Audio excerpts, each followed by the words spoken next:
Welcome to this video. Not just helpful, not just motivational, but the video that will shift your entire mindset about problems, pain, and power. Let's face it, life doesn't ask you if you're ready.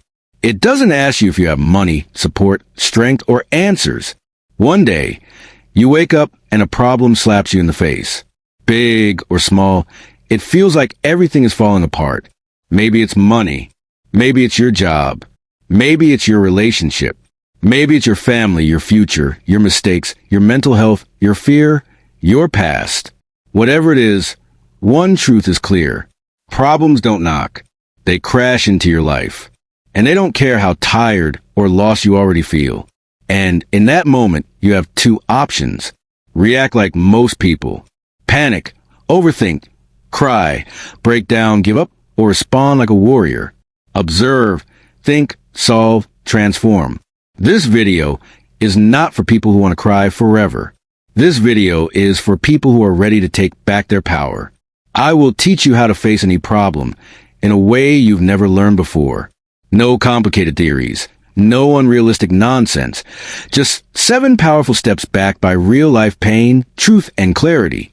You'll learn how to control your emotions, think clearly under pressure, break huge problems into small wins, ask the questions that unlock solutions, and become so emotionally strong that life stops scaring you. Because the truth is problems don't destroy you.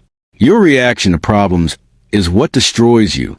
And while you learn, you'll also improve your English because everything is explained in simple, powerful words anyone can understand. So if you care about your life and your growth, subscribe for real change. Let's begin. Step 1, don't react.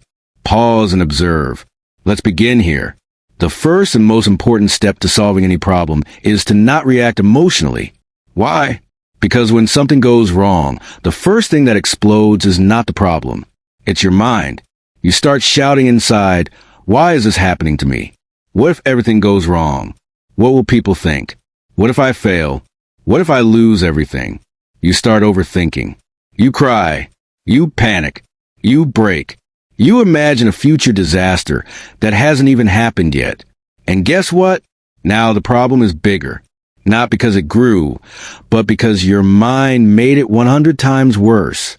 That's why step 1 is to pause. How to pause like a master. Breath. Take a deep breath, not a lazy one. A full inhale. Hold it for 4 seconds. Exhale slowly. Do this 4 times. This slows your heartbeat. It relaxes your nervous system. It brings you back to the present moment. Get silent. Don't call anyone. Don't post. Don't complain. Sit in silence. Let your brain reset. Because when your emotions are loud, your intelligence is silent. But when your emotions are calm, your wisdom wakes up. Ask what exactly happened without emotion.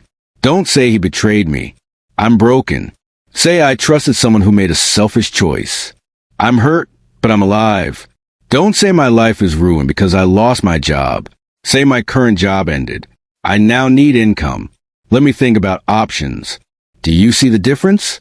One mindset breaks you. The other mindset builds you. And here's something powerful. When you react emotionally, you give your problem power. But when you pause and observe, you take that power back. Let's say your boyfriend or girlfriend suddenly breaks up with you. You feel like your world has ended. You want to scream, cry, beg, check their phone, ask why. But what if instead you pause, you sit alone, you breathe, you write down the facts. They left. I'm heartbroken, but I'm still breathing. I didn't die. I still have my future. I need to understand this pain, not become it. Now you're in control. You're no longer just a victim. You are the observer. And from this mindset, real healing and real solutions begin. Every great warrior, every calm leader, every strong person, they all have one secret. They pause when the world shakes. They don't scream. They think. They don't panic. They prepare. They don't react. They respond. That's what makes them powerful. So if you're facing a problem today, before you do anything, pause. Observe. Control your energy because the storm is not outside. The storm is inside, and the one who controls the storm becomes unshakable. Step 2. Write the problem down. Most people are trying to solve problems in their head, But the human brain was not built to carry so much pain, confusion, questions, and overthinking all at once. Let's be real. When something goes wrong in your life, your brain becomes a war zone. You start thinking, what do I do now? What if I fail again? What will people think? How will I survive? Why me? How do I fix this? What if everything goes wrong? And these thoughts go round and round and round in circles. You wake up with stress. You sleep with anxiety. You smile on the outside, but inside you're mentally drowning. That's why this step is not optional. It's emotional CPR. You must take the problem out of your head and put it on paper. Real truth. Your brain is for solving, not for storage. Imagine trying to cook in a dirty kitchen full of old plates, trash, and smoke. Can you focus? Can you cook well? No. Now imagine trying to solve a life problem in a brain full of emotional trash, fear, and smoke. You won't find any solution, just more stress. That's why writing is not just a tip. It's the clearing of your mental space so your intelligence can finally breathe. Let me show you the exact way to make this super simple. Even if your problem is big, complicated, emotional, or hard to describe, open a notebook or grab any paper. No phone typing. No half-hearted writing. Use your hand. Use real paper. This connects your emotions directly to your thoughts. Give your problem a title. Just like a book has a name, your problem needs one. This helps your brain stop treating it like chaos and start treating it like a clear situation. Like, I lost my job. I failed my exam. I feel emotionally stuck. I'm afraid of losing someone. I made a big mistake. Name it. Face it. Own it. That's how power begins. Now write 4 specific things. 1. What exactly happened? Be honest. Just facts. No drama. Example. My manager said they are removing my position due to company issues. 2. How does it make you feel? Let your emotions speak. This is healing. Example. I feel embarrassed, scared, and angry. 3. What are you afraid might happen next? Write down your fears. Don't hide from them. Example. I'm afraid I won't find another job. I'm afraid of disappointing my family for. What do you need right now? Honestly, maybe it's money, clarity, rest, a plan, courage. Be real. Example. I need to think calmly. I need to plan next steps. I need emotional support. When you write your problem down, your emotions stop running the show. Your logic wakes up. You go from emotional victim to problem solver. You're no longer saying, my life is over. You start saying, okay, this happened. I feel this way. I need this. Now let's think. This is the difference between drowning in your pain and swimming through it. Let's say a girl named Sarah feels completely hopeless. She failed her university entrance exam after studying for a whole year. She feels like a total failure. Her family is disappointed. She's ashamed. Her brain is screaming, I wasted my whole year. I'm not smart. I will never succeed. I'm worthless. She writes title. Failed my entrance exam. What happened? I got 53%. I needed 65% to pass. How do I feel? Angry, useless. Tired, afraid to face my parents? What am I afraid of? That I'll never have a good career? That people will laugh at me? That I wasted everything? What do I need right now? To pause, to talk to a mentor, to understand what went wrong, to try again. And guess what happens? Suddenly her pain becomes clear. Suddenly she sees a way forward. Suddenly her problem is not her identity. It's just a situation. That's what writing does. It puts the monster under a microscope, so you can study it, not fear it. This is the truth nobody teaches in school. Writing is not just for poets.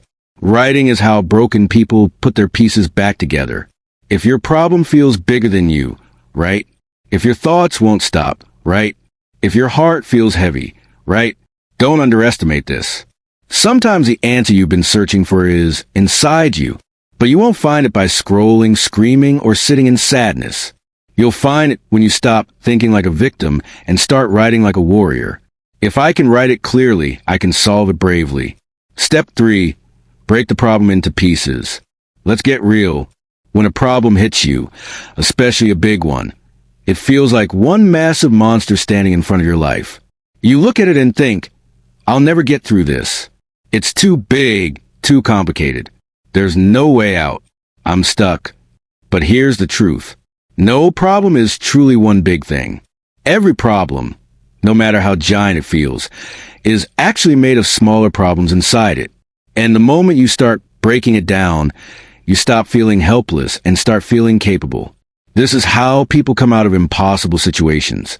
Not by solving the whole thing at once, but by solving it piece by piece. You don't climb a mountain in one jump. You take steps. One step, one rock, one breath. That's how mountains are conquered. Give your problem a title again. Yes, we're repeating this part because it creates clarity and tells your brain this is something I can face. Examples. I'm deep in debt. My marriage is falling apart. I failed my dream. I hate my job but can't quit. Now the fog is clearing. Now we treat this like a mission, not a nightmare. Ask this powerful question. What are the different parts of this problem? Here's how to answer it. Break it down like a puzzle. You're not trying to solve the whole thing. You're simply asking, what are the smaller problems inside this big one? Someone feels like they're drowning in financial stress. They think, this is too big. I'm ruined. But now they break it into pieces. Big problem. I'm in debt. Smaller problems inside it. I don't have enough income. I spend money without tracking. I'm scared to talk to my family about it. I don't know how much I actually owe. I'm emotionally overwhelmed and ashamed. I have no emergency fund. I'm afraid to ask for help. Now, stop and look at what just happened. That one scary sentence, I'm in debt, has now been broken into 7 clear pieces.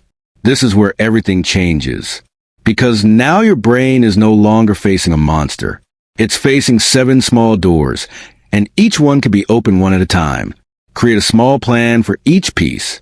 Now that you've broken it down, don't try to fix all 7 things in one day. That's not how real change works. Instead, go piece by piece. Let's continue the example. I don't have enough income. Make a list of freelance skills. Apply to 5 jobs today. Sell and use items online. I spend money without tracking.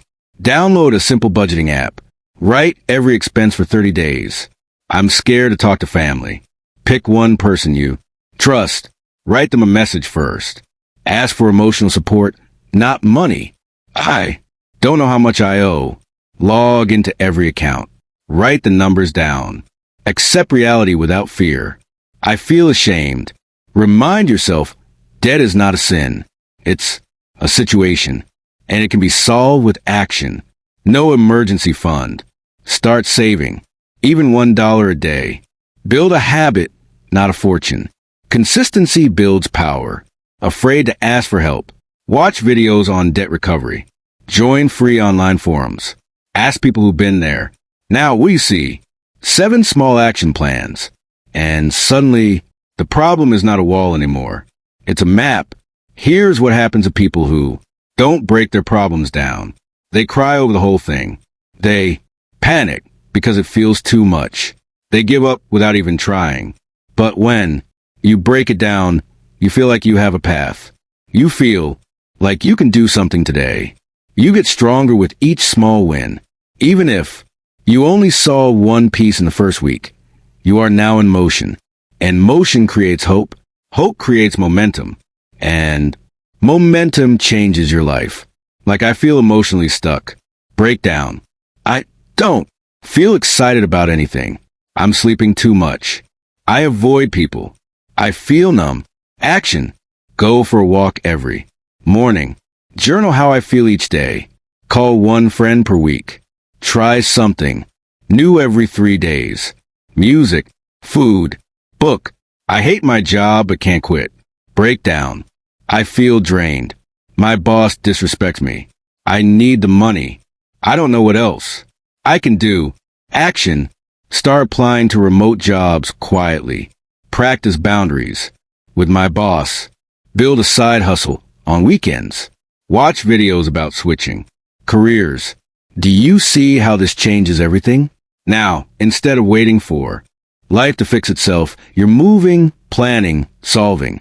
You're slowly becoming the person who handles problems, not the person who runs from them. The problem isn't the problem. The real problem is thinking you have to solve it all at once. Nobody builds a house in one day. Nobody heals their life in one night. Nobody escapes rock bottom in one step. You saw one part, then the next, then the next. This is how people rise from failure. This is how broken hearts recover. This is how poor people become rich. This is how weak people become strong. Not all at once, but piece by piece. Don't cry about the whole mountain. Don't scream at the whole world. Just pause. Sit and ask, what's the first small rock I can move? Then move it, and tomorrow move the next one. And slowly you will climb out. Tip 4, talk to someone you trust, but not everyone.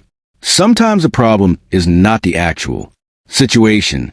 Sometimes the real pain is that you're carrying it all by yourself. You wake up every day with storm in your heart, but you smile at work. You laugh with friends. You say, I'm fine, even when you're mentally breaking down. And slowly that silence becomes heavy. So heavy that you start to believe, nobody will understand me. People will laugh if I open up. Everyone has their own problems. I don't want to bother them. If I speak, they'll think I'm weak. No one really cares. And so you keep carrying it quietly until one day your mind, your body, your emotions all collapse. That's why this step is not just helpful, it's emotional medicine. Because we're not designed to carry pain alone. And the more silent you stay, the louder the problem becomes in your head. Every human being, rich or poor, strong or weak, needs two kinds of strength. 1, the strength to solve problems. 2, and the strength to share the weight of those problems when you can't carry it alone. You don't become weak by asking for help. You become wise. You don't become a loser by opening up. You become free. But here's the twist. You must be careful about who you talk to because not every ear deserves your story. Not every person knows how to hold your pain with respect. So this step has 2 parts. First, you must talk to someone. Second, you must not talk to everyone. Let's break both down. You might be thinking, what will talking do? My problem won't disappear just because I say it out loud. And that's where you're wrong. Talking does not magically fix your situation, but it does magically release the pressure that's crushing your mind. Let me explain. When a problem stays inside your head, it multiplies. It grows. It repeats itself 1,000 times a day. It fills your mind with confusion, fear, and fake thoughts. But when you speak out loud, even just one person, something changes. Your problem becomes real. And when something becomes real, it can be solved. Let's say someone named Jack is facing a major personal crisis. He made a financial mistake. He lost money. He's ashamed. His family doesn't know. His friends don't know. He feels like a failure. Every day he thinks I'm such an idiot. I can't tell anyone. They'll think I'm stupid. My life is over. Now, the problem is not just money. The real problem is his shame, his silence, his loneliness. But then one day, he gathers the courage to talk to one old friend. He doesn't ask for money. He just says, "Hey, I made a mistake. I messed up. I've been carrying this for weeks. Can I just talk to you?" And the friend listens. Doesn't laugh, doesn't judge, just listens. In that moment, Jack finally breathes for the first time in weeks because now he's not alone. He's not hiding. He's not drowning in silence. And that tiny conversation gives him the strength to take action. Again, that's the power of talking. Not for sympathy, not for drama, but for release, clarity, and emotional oxygen. Now comes the other side. Just because you're in pain doesn't mean you should tell everyone. Not every listener is safe.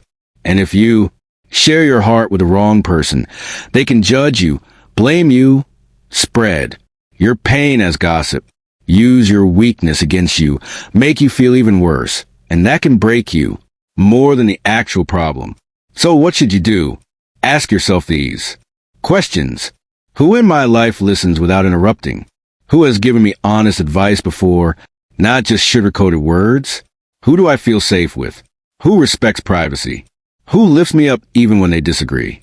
That person could be a close friend, a mentor, an older cousin, a teacher, a coach, a therapist, even online.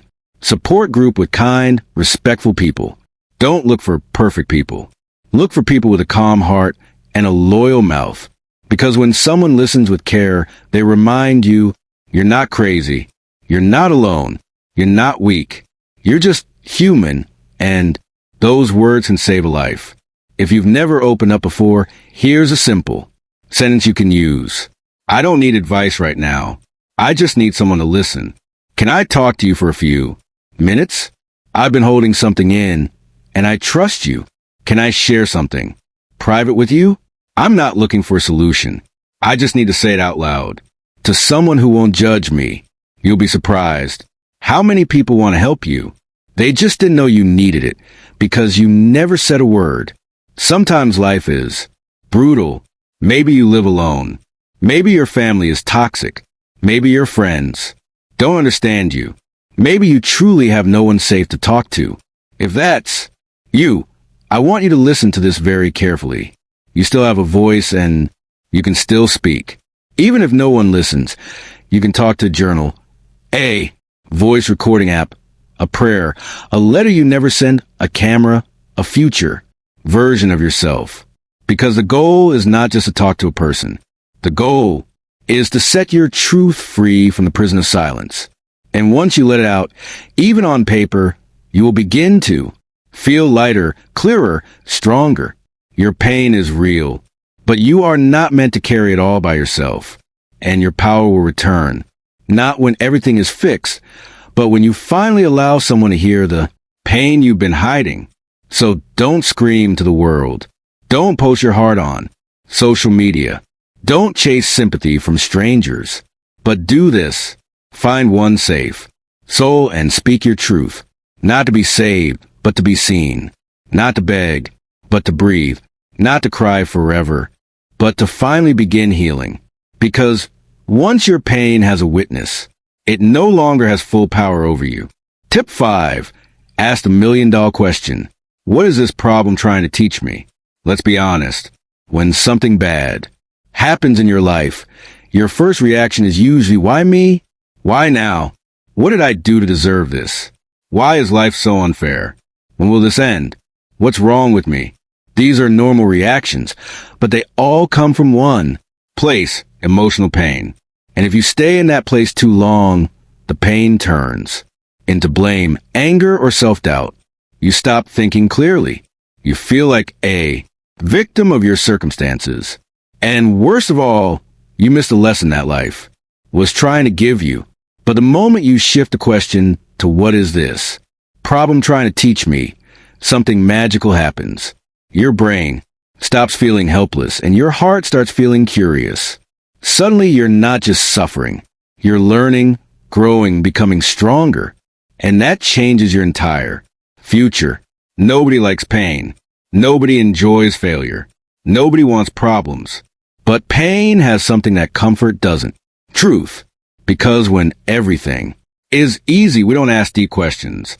We don't change. We don't reflect. We don't evolve. But when life hurts you, when something breaks you, when something goes wrong, that's when your soul starts paying attention. And that's where wisdom is born. So when a problem comes into your life, ask yourself, what is the lesson here? What is life trying to show me that I've been ignoring? What is this moment trying to teach me about myself? Let's say you're going through something very painful right now. A breakup, a failure, a betrayal, a health scare, a financial crisis. Here are some real lessons life could be trying to teach you through your problem. You need to stop trusting people so quickly. You need to take your health seriously. You've been ignoring your mental well-being. You need to stop putting your worth in other people's hands. You've been living in fear instead of taking bold action. You're not listening to your inner voice. You become too comfortable and stop growing. You're not managing your money wisely. You're avoiding responsibility and blaming others. You need to set boundaries and stop letting people walk all over you. These lessons don't come from books. They come from real, raw personal pain. And when you learn them, you become wiser, sharper, stronger, and more alive. Let's take the story of a woman named Elena. Elena was in a toxic relationship. For years, her boyfriend was controlling. He made her feel worthless. She kept making excuses. He'll change. It's not that bad. Maybe it's my fault. One day, he left her. She was devastated, broken, depressed. She felt like a complete failure. She couldn't sleep, couldn't eat, couldn't think. For weeks, she cried and asked, "Why did this happen to me? Why am I not enough? What's wrong with me?" But then she asked a different question. What was this relationship trying to teach me? And everything changed. She realized she had ignored red flags from the beginning. She had abandoned herself to keep him happy. She didn't love herself. She had no boundaries. She was afraid of being alone. That was her real lesson. And once she saw it, she started healing. She started working on herself, reading books, going to therapy, meditating. She rebuilt her confidence. She learned how to love herself. And 1 year later, she wasn't crying anymore. She was glowing because her biggest heartbreak became her biggest awakening. So deeply reflect. Ask these 7 easy questions. 1. What happened in simple, honest words? 2. How did it make me feel? 3. What part of the situation did I allow or ignore? 4. What warning signs did I miss or avoid? 5. What truth about myself did this pain reveal? 6. What do I now know that I didn't understand before? 7. What will I do differently next time? This is not journaling for therapy. This is journaling for transformation. This is how a victim becomes a warrior. This is how pain becomes power. When you treat life as your teacher, everything changes. A breakup is not just heartbreak. It's a class on self-worth. A failure is not the end. It's a class on discipline and focus. A rejection is not humiliation. It's a class on redirection. A financial loss is not punishment. It's a class on money management. A betrayal is not cruelty. It's a class on boundaries and truth. Loneliness is not emptiness. It's a class on emotional independence. Suddenly, your problems are no longer destroying you. They are shaping you, sharpening you, strengthening you. This is how strong people are born. Not because life was kind to them, but because life was tough and they learned instead of complaining. Life will repeat the same lesson again and again until you finally learn it. That's why you keep falling for the same type of toxic partner. You keep losing money in the same careless way. You keep facing the same emotional breakdowns. You keep attracting fake friends. You keep quitting everything halfway because you never stop to ask, what does this try to teach me? Once you do, life doesn't need to hurt you again in that way, because the lesson is complete. You pass the class. You level up. You move on. You were not born to suffer forever. You were born to grow, to evolve, and become unshakable. But that only happens when you stop asking, why is this happening to me? And start asking, what is this here to teach me? And how can I grow from it? Because once you learn the lesson, the pain becomes your fuel. The struggle becomes your strength, and your problem becomes your greatest teacher. Tip 6. Solve what you can, accept what you can't. Every single problem in your life has 2 parts. 1, the part you can do something about. 2, the part that is not in your hands. And if you don't understand the difference, you will waste your life energy on things you can't change while ignoring the small, powerful actions that could actually improve your situation. Here's the painful reality. Many people stay stuck not because their problem is impossible, but because they are trying to fix what is not in their control and ignoring the small, real steps that are. That's why this step is not just a tip. It's a life skill. It's a spiritual upgrade. It's the wisdom that turns confused people into clear thinkers and broken souls into powerful humans. Imagine 2 big circles drawn on paper. Circle 1, things I can control. Circle 2, things I cannot control. Now, every time you're in pain or facing a big problem or overthinking something, ask yourself which circle does this belong to? Things you can't control. What other people think about you, how someone treated you in the past, if someone betrayed you or left you, if you didn't get selected for something, illness, injury, or physical limitation, how much time has already passed, what your parents did or didn't do, what the world economy is doing, natural disasters or global events, the outcome of every single situation. Trying to control these is like trying to stop the rain with your hands. You can get wet, you can get angry, you can scream, but the rain will still fall. And the more you fight it, the more exhausted you become. Things you can control: what you say, how you react, how you treat yourself, what you focus on each day, what time you wake up, how you use your free time, whether you ask for help or suffer alone, whether you complain or learn, whether you stay stuck or take small action, whether you give up or grow. These are your tools, your weapons, your real power. And when you stop crying over circle 2 and start using circle 1, you go from being a victim of life to the creator of your next chapter. Let's say a young man named Omar trained for 3 years to become a professional football player. He sacrificed everything. He gave it his heart, body, soul. But just before his big tournament, he got injured. Doctors said, "You'll never play professionally again." He was shattered, depressed, angry at the world. He kept thinking, why me? This is not fair. I did everything right. My dream is over. He tried to force it, kept trying to train secretly, kept damaging his body even more, kept fighting the truth that his injury was real. One day, his coach told him this sentence: "Omar, stop trying to control the part that's already broken. Start asking what you can still build from what's not." That was a shift. He couldn't play professionally. That was circle 2. But he could start coaching young players, create football training videos online, write about his journey, and help others avoid injuries, learn sports psychology, open a training school someday. That was circle 1. And as soon as he started focusing on that, his life changed. Many people stay stuck in problems not because they're lazy, but because they believe lies like it's not my fault. So I don't need to fix anything. If I wait long enough, the other person will change. I can't move forward until someone apologizes. I'll start fixing my life after I feel better. There's no point trying if I don't get a perfect result. My situation is too hard. No one else has it like me. But these lies are mental traps. They keep you angry, emotional, frozen, while time passes and nothing improves. And the only way out is to drop the illusion of control. Stop trying to fix the ocean. Just learn how to swim. 3 questions to shift your mind into circle 1. What is one part of the situation that is clearly outside my control? Write it, accept it, stop resisting. What can I do today, even if it's small, that will move me forward? 1 email, 1 walk, 1 decision, 1 call. What would the strongest version of me focus on right now? Not what the emotional you wants, but what the wise you would do. This is how you reclaim your mental clarity. Let's say someone lied to you, betrayed you, or hurt you deeply. You keep thinking about it every day.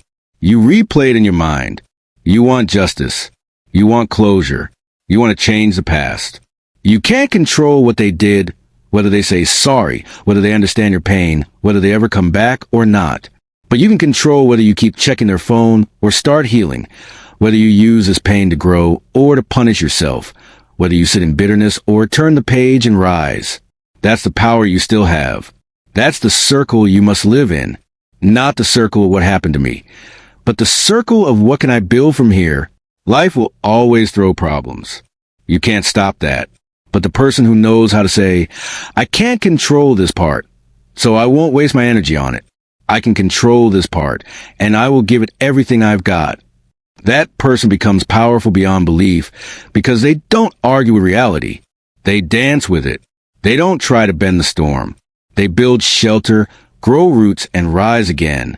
You will find peace. Not when all your problems disappear, but when you stop wasting your energy on things you cannot change and start pouring that energy into the small actions that will rebuild your future.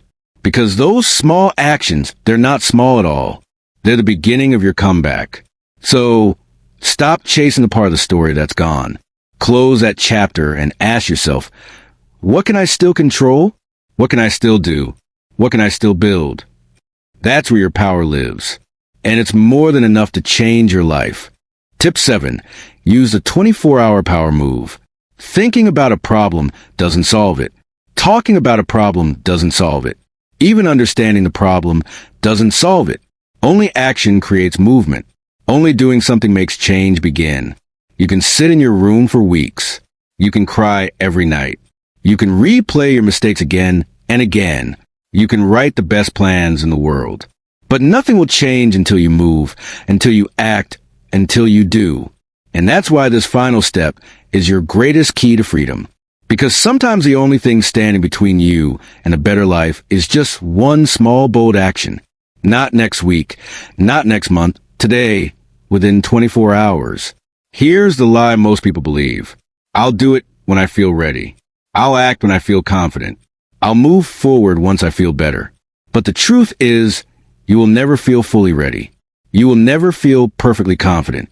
And you might not feel better unless you act first. You don't wait for courage to act. You act and courage comes after. You don't wait to feel strong. You take action and strength begins to grow. That's why this step is not optional. It's the engine that pulls you out of the mud. It's the bridge that connects pain to progress. A power move is any clear, bold, intentional action, big or small, that moves your life forward. It doesn't have to solve the whole problem. It just needs to give you your power back. And it must be done within 24 hours. Not later, not someday, but now. Why? Because urgency breaks fear. Because waiting kills momentum. Because every extra day you spend thinking is another day you stay stuck. And the most dangerous place in the world is not failure. It's being stuck in your head doing nothing. Let's say you're going through any of these problems. Here are simple but powerful moves you can take within one day that begin to change everything. Delete the old messages. Block the person if they're hurting you. Write a goodbye letter you never send. Clean your room and remove reminders. Start a new habit, walking, journaling, working out. Call a friend and say, I'm ready to heal. Help me stay strong. Make a list of what you learned. Watch one motivational video about comebacks. Reapply. Rebuild your resume. Send one email to ask for guidance or mentoring. Commit to 1 hour of deep focus every day. Write down every expense, every rupee or dollar. Cancel one thing you don't need. Subscription, delivery, habit. Sell one item you don't use. Apply to one side gig, online job, or freelance site. Start a money tracker journal. Take a walk alone.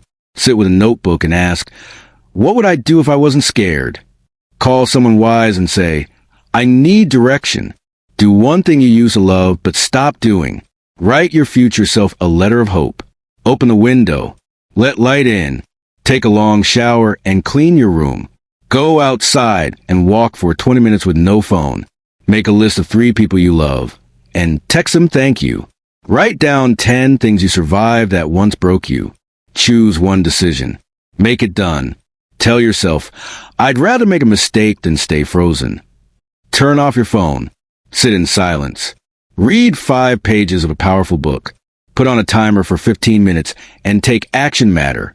Clarity doesn't come from thinking. It comes from doing. Confidence doesn't come from waiting. It comes from action. Change doesn't come from wishing. It comes from showing up. The biggest turning points in life don't always come from miracles. They come from one ordinary day where you finally say, I'm done waiting. I'm moving now. When you take bold action within 24 hours, here's what happens in your brain. You shift from victim mode to creator mode. You release chemicals of motivation, dopamine, momentum, excitement.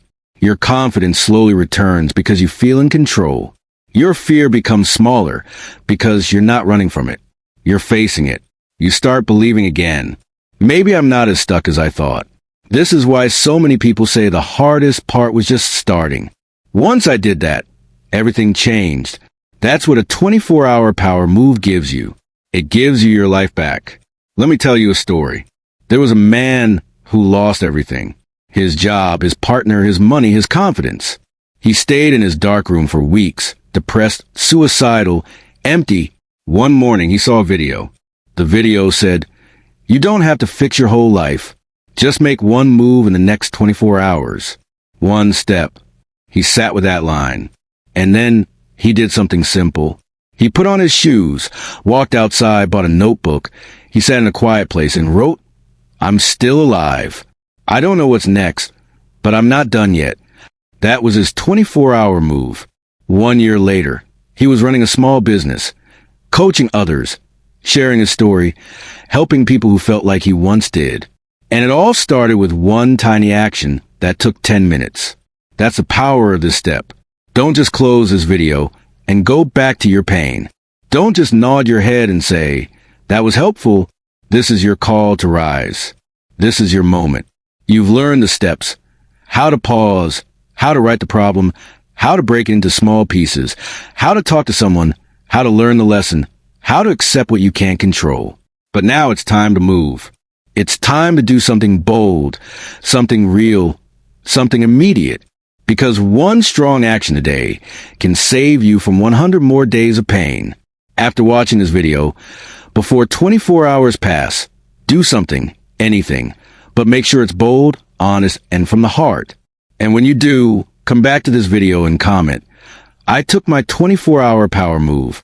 I'm ready to rebuild." Because that's when the healing begins. Not when your situation changes, but when you do.